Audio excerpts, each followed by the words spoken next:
I'm skipping heat because the back glass is damaged and will be replaced. On an intact device, always soften the adhesive first to avoid additional damage.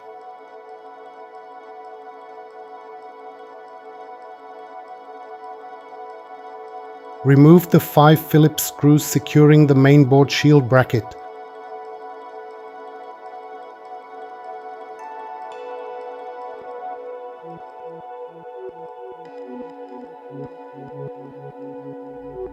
Always disconnect the battery before proceeding. Unplug the NFC flex cable.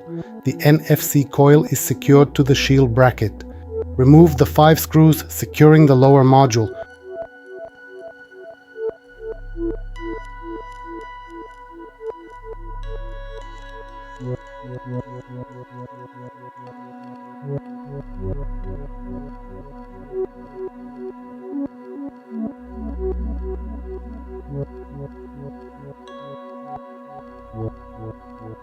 Remove the 3 Phillips screws securing the lower subboard. Carefully lift the board out. Use a plastic tool at these points if necessary.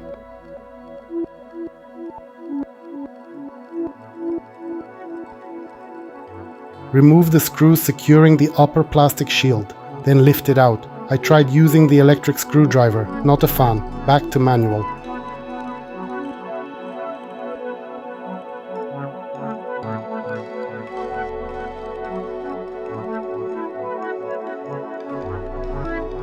Seam tray out, or you'll keep pulling and break something. Been there. Remove the motherboard. If necessary, use a plastic tool at this point to help release it.